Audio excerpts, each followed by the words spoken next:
¿Cuál es la diferencia entre norma con rango de ley y norma con fuerza de ley? La pregunta no es baladí, debido a que en el derecho constitucional muchas veces se suelen utilizar estos términos, rango y fuerza, de manera indistinta y no son sinónimos absolutos. De tal manera que, antes de responder al interrogante, nos parece que es necesario precisar dos puntos preliminares.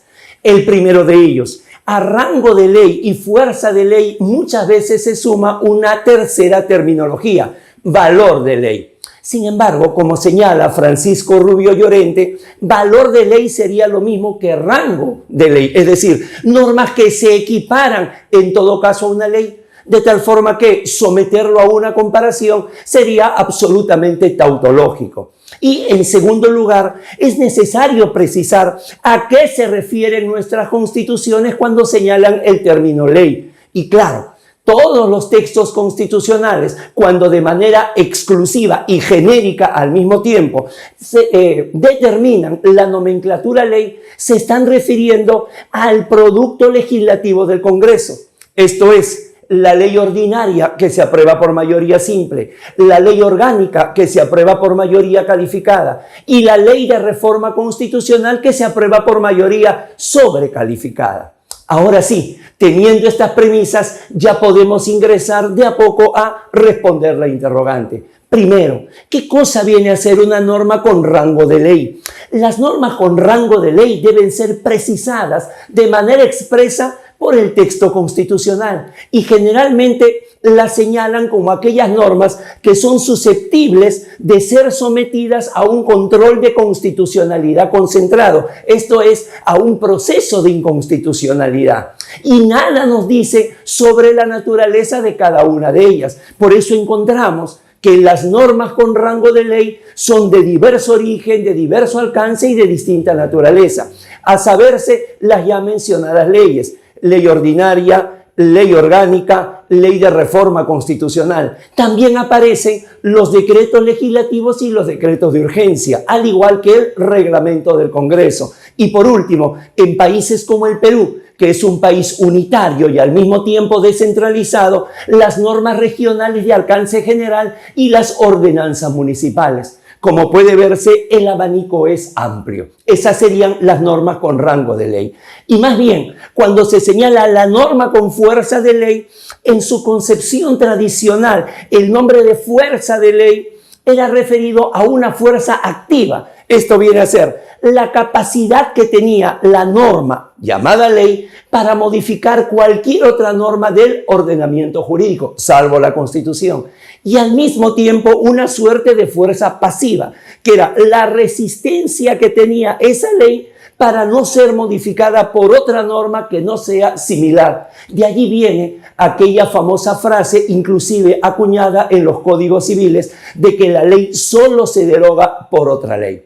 Sin embargo, con el transcurrir del tiempo, la fuerza de ley también se dio alcance a las normas donde la legislación es por delegación. Esto es, cuando el poder legislativo cede bajo determinadas condiciones constitucionales su labor legiferante. Entiéndase el decreto legislativo y el decreto de urgencia. Y también luego se va a establecer como una norma con fuerza de ley según el alcance. Por ejemplo, el que tienen las leyes ordinarias, un alcance de carácter general, tanto en lo personal como en lo espacial. Esto es, que sea una norma que alcance a todos los ciudadanos y hasta el último rincón del país. Pero también se va a ver extendida igualmente hacia lo que viene a ser las leyes orgánicas. Esto es, la regulación de órganos del Estado, la regulación de los derechos fundamentales y la regulación de los recursos naturales. De tal manera que tendríamos finalmente que las normas con fuerza de ley serían la ley ordinaria, la ley orgánica, la ley de reforma constitucional, inclusive de manera jurisprudencial se ha sumado también los decretos leyes en aquellos países donde se le da vigencia.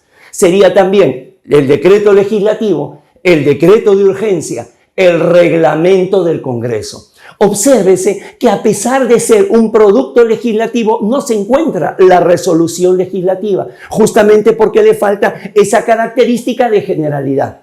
tampoco las normas regionales de alcance general, ni mucho menos las ordenanzas municipales. Ahora sí, ya estamos en condiciones de responder a la pregunta. Entonces, ¿cuál es la diferencia entre una norma con rango de ley y una norma con fuerza de ley? La norma con rango de ley es aquella que la Constitución coloca, nivela en la segunda categoría de la jerarquía normativa, inmediatamente después de la Constitución, con una sola finalidad, la finalidad procesal, el control de constitucionalidad concentrado. En cambio, por otro lado, la norma con fuerza de ley es aquella que tiene determinados atributos, una fuerza activa que le permite derogar alguna norma del ordenamiento jurídico, una fuerza pasiva, aquella que le permite resistir el ser derogada, sino por otra norma similar, el alcance que pueda tener a nivel nacional para todos los ciudadanos y en todo el territorio, o la regulación de los organismos del Estado, de los derechos fundamentales y de los recursos naturales. Aguardo haber esclarecido la inquietud. Temas similares lo encuentra en el playlist de su canal, Tribuna Constitucional, y la ampliación de estos temas en los diversos cursos de EGACAL, Escuela de Derecho. Por último, no olvide suscribirse, no olvide compartir, no olvide difundir. Muchísimas gracias, han sido muy amables. Permiso.